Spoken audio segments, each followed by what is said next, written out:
Hi, I'm Cendese, and I've been a licensed clinical social worker for 37 years, and I'm also a licensed massage therapist. My specialty is holistic and experiential self-search, self-discovery, and therapy. And when I've been working with my clients, there have been so many of them that come in that have such a consternation about the split they feel inside of themselves.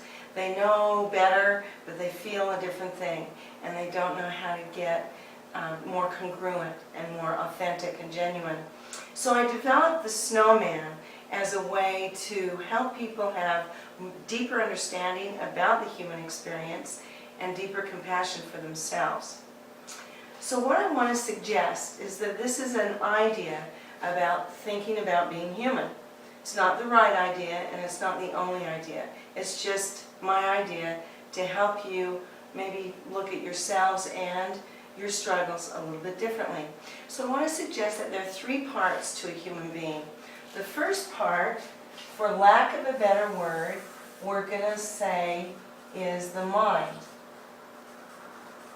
But what I mean by the mind is something specific. I mean all the thinking and chatter that goes on in your mind, all of that mindless energy with thoughts swirling around. It's certainly the logical part of your brain, so we can say that it's associated with the left brain. It's certainly rational, and I want to suggest as well that it's probably connected to your ego, but it's also the part of your brain that labels and makes judgments. Now you can identify a lot more descriptions for this part of your mind, but we'll let that do for now. The second part of who you are is, for lack of a better word, I'm going to say the body. And this is what makes me a unique therapist, guide, and mentor, because I emphasize the body. What's most important is that if you look at the body and reduce it down to its lowest common denominator, the first thing is our five senses. And without our five senses, we wouldn't live and we wouldn't learn. So the first thing about the body is your five senses. We know Helen Keller taught us that we could be without vision and hearing as long as we had kinesthetics. She could learn. So taste and smell aren't quite as important in learning, but vision, hearing, and feeling are absolutely imperative. But what else is it? Then in the body, I also mean the sensations of lemon, the sensations of high C, the sensations of cold and hot. So this also points to another thing that's important that our body gives us, our experiencing. And for me, that's where I put awareness. Now, in other classes, I talk about the fact that there are three different awarenesses.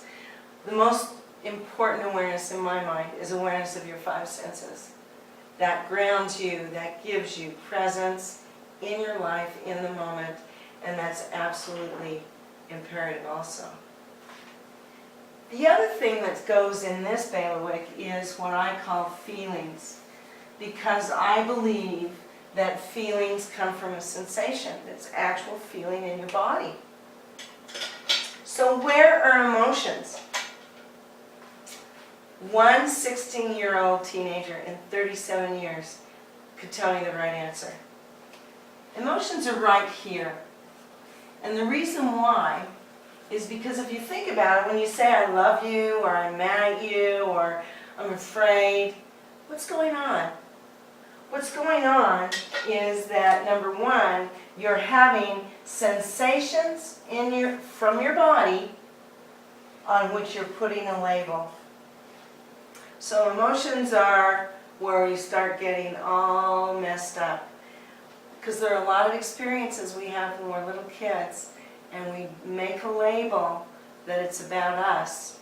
when it really isn't about us. But the other thing I want you to notice that I really want to emphasize and teach you is just begin to start noticing the difference between thinking and feeling. They're on two different channels.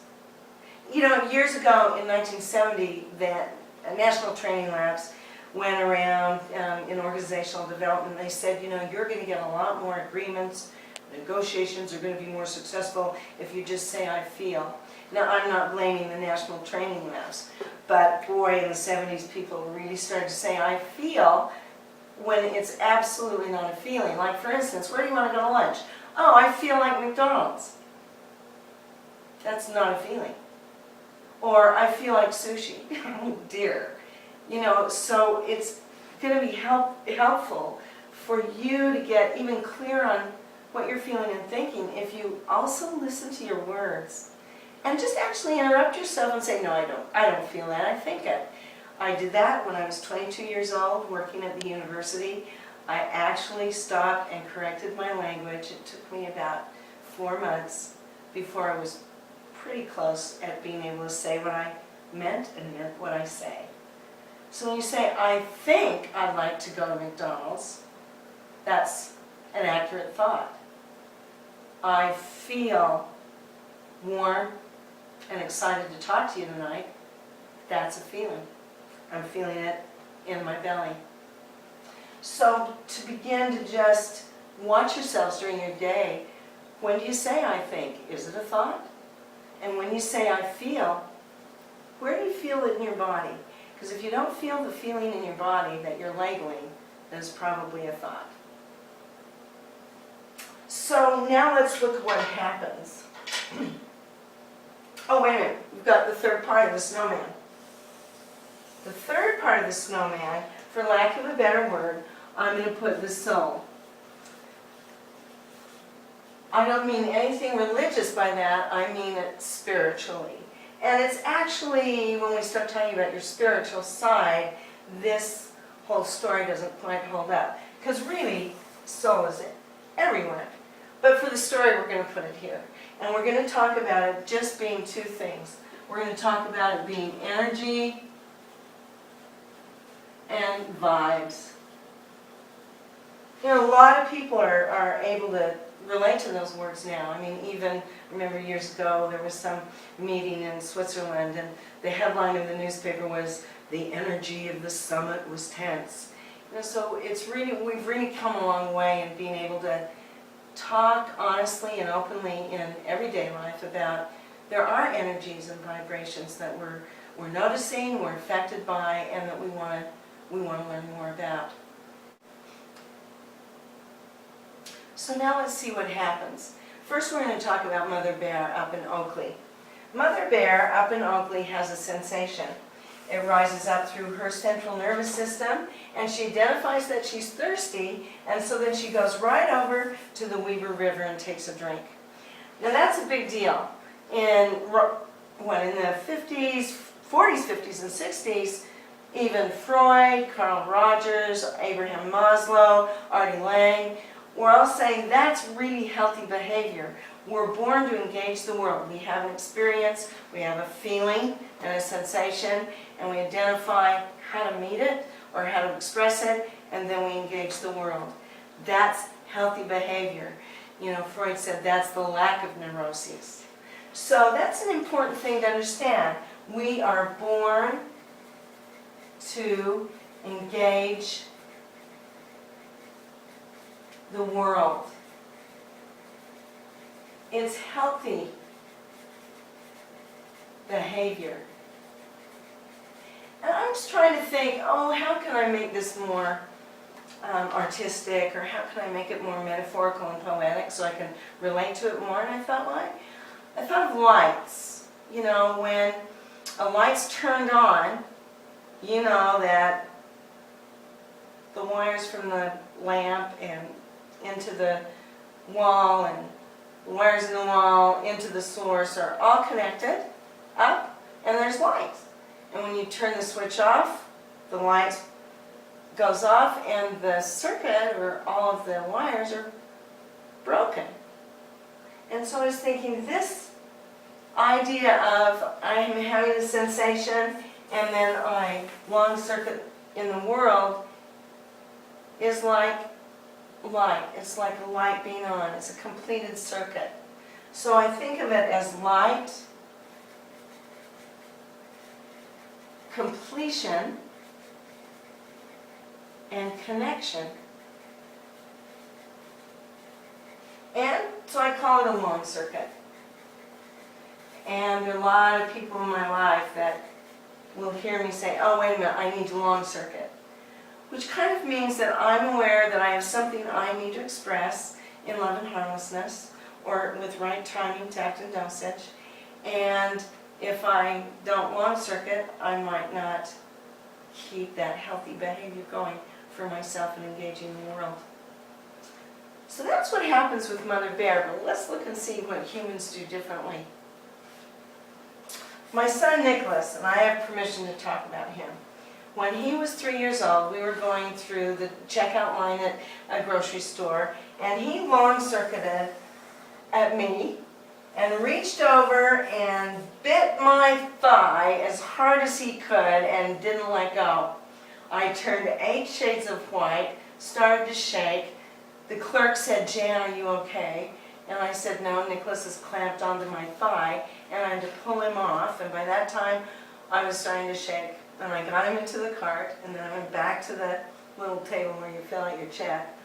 And the checker's getting the groceries in the cart, and finished my business, and I started to walk out with the cart, and I thought, I'm going to kill him. I thought, no, you're a therapist, you're an adult, you're the mother, calm down. He didn't mean to, he's only 3, I'm going to kill him. So I'm having this huge fight with myself. I can't hurt him, but why did he do that? It hurt so bad. I was totally stripped in public, without any forewarning. It was, my mind was blown, and I was trying to gather myself back. So I'm walking out to the car, I get him in the car seat, and I think, oh, put the groceries in the back of the car, because it'll take longer. So I did that, and then I took the cart back to the cart return. The whole time warring between be the good mother and calm down and kill him. And so then I get into the car, and I looked over at him and completely started to sob. Spit was flying out of my mouth. I'm sure, if you can tell how expressive I am on this little film, you know a 3-year-old, I'm sure I scared the living daylights out of him. And so what happened? That was not a great parenting moment for me. And what did I do? I told Nicholas he was not okay, he was not safe to express his anger or to do what he felt he needed to do. And so what would happen next time? Well, I did start putting my mind together with, okay, what's he trying to tell me with this action? And I kind of figured out that he really didn't want to go to the store. He really wanted to stay home and watch Sesame Street. But so what happens the next time I need to go to the store, no one's home to stay with him, and he's only 3 or 4, he needs to go to the store with me. What happens? Well, he starts saying, oh my gosh, now I have to go to the store again. Doesn't Mom know I don't like to go to the store? I want to stay home and watch Sesame Street, but I can't tell her because last time I tried to get her to listen to me and let me home, I bit her and I thought she was going to kill me. I mean, I can't tell her anything because I'm too afraid she's going to get mad and kill me, and so I am going to start punching my fingernails through all of her Chevalier plant leaves. And he was the only little one in the house, so it wasn't me or my husband. Well, what does that have to do with being angry because I'm taking him away from Sesame Street? Not much. It's kind of a disconnect. And so, really, it's the opposite of long-circuiting. It's a short circuit. So he would short circuit and do something that was totally incomplete,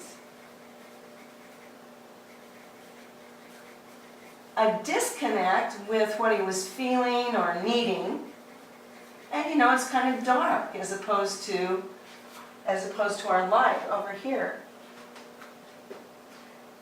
So it's important to start to understand when you short circuit, you're literally saying, I don't count anymore, or I can't do this because it's unsafe, and so I can't be myself. And this is a good example of how we start cutting off parts of ourselves to mold and shape ourselves for pleasing other people rather than being authentic to ourselves. And what's really true is if you don't get here, you don't get here. And I want to share with you something about here. Just in the last 15 years, as I've done some deep body work and movement work for myself, I came up with some words that is the best description of the actual sensation I have and have had now about what this is, whatever the soul is. But I'm going to share it with you now. What I think this is true for every one of us. And it is, I am an infinitely valuable, precious being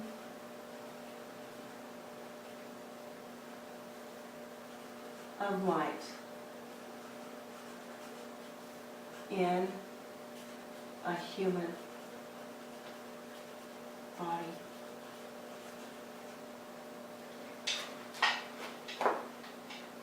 But you know, we're all born to imperfect caregivers.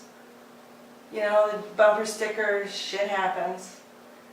And each time we get a negative experience, one way or another, I think that's mud on the view screen. So we lose this completely permanent and infinite truth about ourselves. And I've got to tell you, I haven't felt like that for much of my life. But it didn't go away. It's just that I had beliefs and false beliefs, wounds and confusions that were the mud on the window shield so I couldn't see the real truth about who I am. And my own thoughts is that this is true for everyone. Let me give you another example of what can happen. I'll use me. I was 8 years old, and little Jan came home from second grade, and she long-circuited to her mother as much as she could and said, Mom, you know, I'm really upset. I really don't feel very good and I want to feel better. And she said, well, what happened? Did you get in trouble at school? And I said, no. Did you get in trouble with the principal? No. I just don't feel good and I wish you'd help me feel better. And she said, well, I can't help you feel better if you don't, you know, tell me what happened. Did you have problems with your friends? No, I didn't have problems with my friends. But I was having an anxiety attack at 8 with little braids. And so she finally figured out to go over and sit down. She said, come here, come and sit on my lap. So I climbed up on her lap, and she said, listen, Jan, if you don't tell me what went on, I cannot help you at all. So please tell me. And I said, well, I'm afraid you'll get mad. She said, well, why? Did you do something wrong? And I said, no, I don't think I did anything wrong. She said, please tell me what's going on. And I said, well, you promise you don't get mad? And she said, I promise. So I said, okay, well. While I was on the turkey bars today, another guy, whose name I won't mention, was on the Foursquare. And he went like that to me. And I was devastated. So why would he do that? I don't understand. And she went, oh, there are hand gestures all over the world. We don't know what they mean.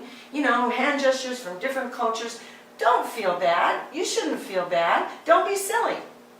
I said, but I do feel bad. She said, well, you shouldn't feel bad. We don't even know what it means. I said, well, walking home from school today, Marcy and Nancy told me what it meant. And she said, well, what does it mean? And I went, oh, God. I said, it's nasty. And she said, what? Well, I told her what I thought it meant, and she lunged me off of her lap onto the floor and said, "You horrible, awful girl, for knowing such nasty stuff." Well, that helps, right? I was feeling horrible and awful already, and now I'm getting even more validation for feeling horrible and awful. So what happens? Well, what happens is next time I'm going, oh, I'm feeling pretty horrible and awful, but I can't talk to my mother. I mean, she just thinks I'm horrible and awful. In fact, I really hate her for not being there for me and for not being sensitive, and so I'm just going to really withdraw from her and be a rebel and start smoking when I'm 14. That's a long circuit. That has nothing to do with dealing with a mother that just wasn't designed to be a mom. She's a great friend and a character, but wasn't designed to be a mom. So you start to get the idea there are lots of human experiences in which we learn to close ourselves down, cut ourselves off at the neck, so to speak. How many times were you told, go in your room and figure it out? Can't you figure it out? Think it through. We are all taught that our head is the most important thing. But check this out. If this is 1/3 of who I am, and this is 1/3 of who I am, and this is 1/3 of who I am, by the age of what? 3, 4, 5, 6? I mean, being told to run my entire life on 1/3 horsepower, on 1/3 of who I am. And luckily I realized that in my 20s. There is a whole universe of wisdom and knowledge in your body, and a whole universe of wisdom and knowledge in your soul. But they aren't on the same channel. See, you know the language of your mind.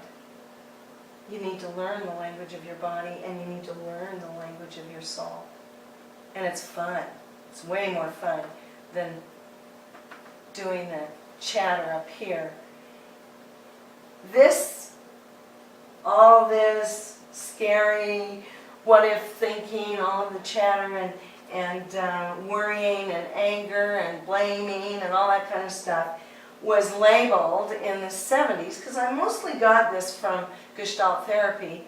It was labeled by Fritz Perls in the 70s as mind-fucking. Now, if you don't like that, you can certainly call it baloney, junko logic, bullshit, monkey mind, but it's of no use. And the first thing you want to, or the second thing you want to realize is when you're doing all that mind spinning, think of a candy wrapper. What do you do with a candy wrapper?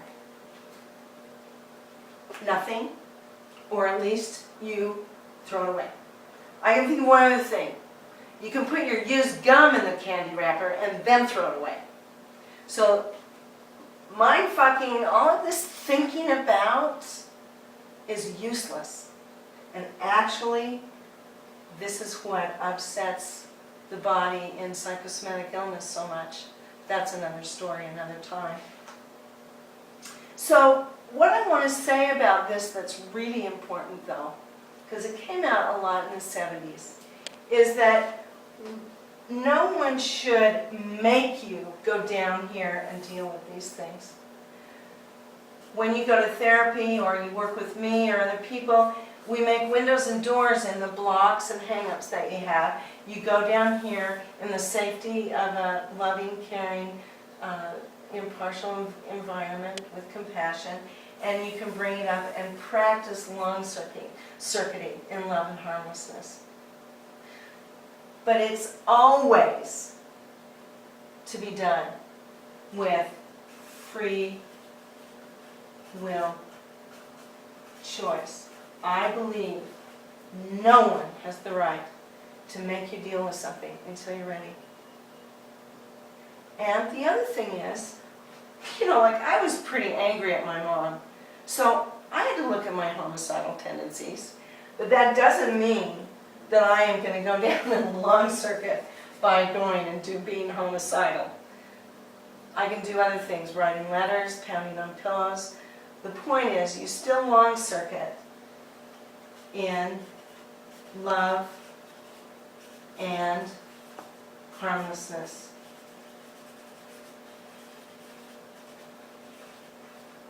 And also, within your values and standards. Lots of people misuse this idea. Lots of people misuse this tool. So they say, oh, well, yeah, what I need to do is my thing. I need to do my thing at the expense of someone else. Or a woman saying, oh, I need to listen to my inner core, and so it doesn't matter if I've agreed to be monogamous, I'm going to go have an affair. No, this is not permission to do that. You stay within your integrity and within your values and standards and commitments. So that if a woman wanted to have an open marriage or whatever else, the idea would be she'd become aware of her truth, of what's really in her deep core, then she long circuits to her husband. And she would say, I don't want to be monogamous anymore. Do you want to work this out? I love you, but I'm not wanting to be, just bound to you. Are you mad at me? Do you want a divorce? Is there something we can talk about? You start a discussion about how to work together or not, and hopefully it's in love and harmlessness, and then she can go have an affair if she wants. So please don't use this tool to give yourself excuses for doing things out of integrity and out of genuineness and out of commitment. The other thing that's really cool that I want to put with this, I was thinking of another color, is I want you to remember two things about developmental psychology that I wish everybody knew. And I think you should tell everybody, okay? There's a lot going on after we were born, but from birth to, I say, about 5.5, and I won't spend a lot of time telling you about all the research and all the different modalities and leaders in the field that think it's a little bit different ages. Let's just go with 5.5. Between birth and 5.5, we learn associationally. We learn from experience and our right brain. Okay, so what does that mean? That means everything goes in my mouth. That means that everything, is all over me. I'm experiencing the world, and I'm making true decisions about reality and me in it with that experiencing. But it's associational.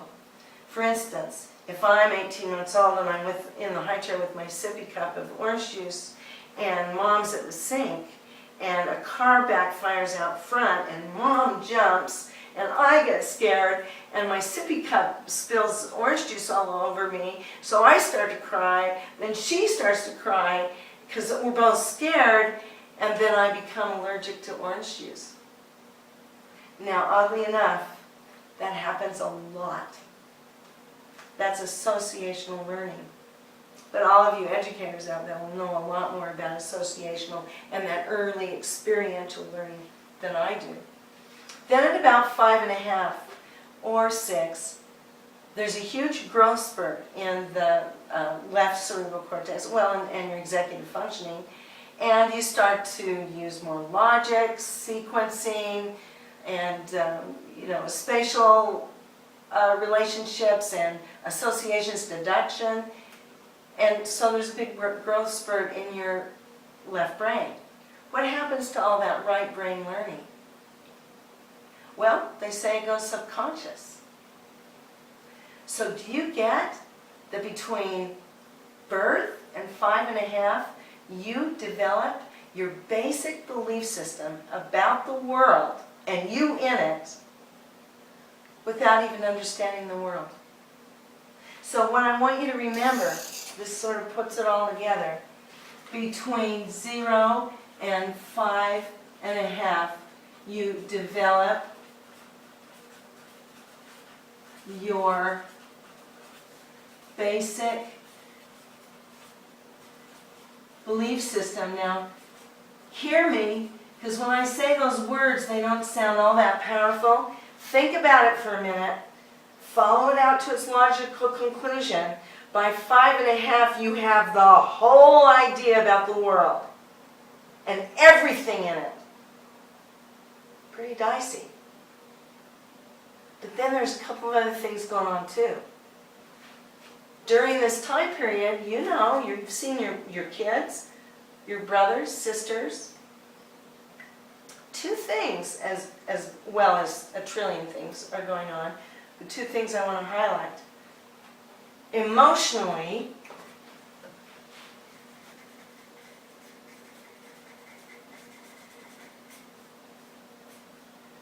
we are wide open. We have no mental defenses. So whatever happens goes right to our core. There's no mental defenses. Actually, there's one. There's denial. But it still goes full core hit. We just don't have to admit it.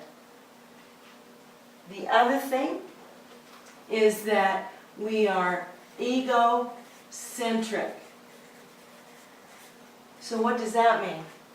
It means that we experience everything in the world as everything is about me.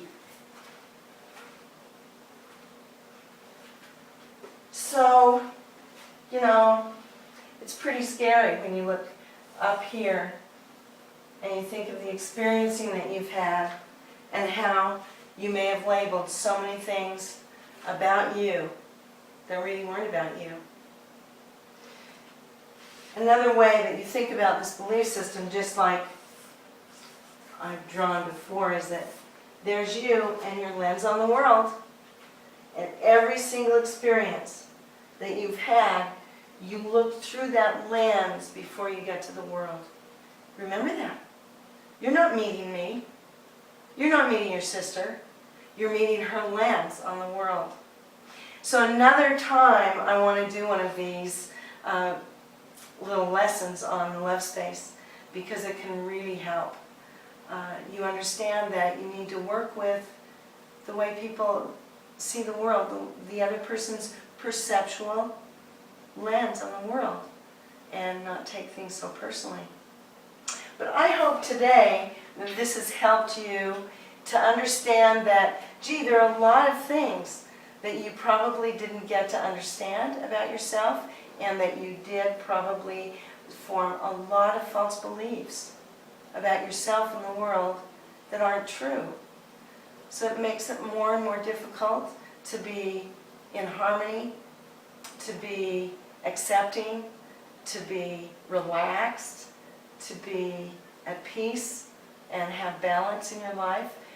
But it's pretty fun to be able to deal with these things and kick them out and redesign the meaning of your life and how you do you and your feelings. So, thanks for listening.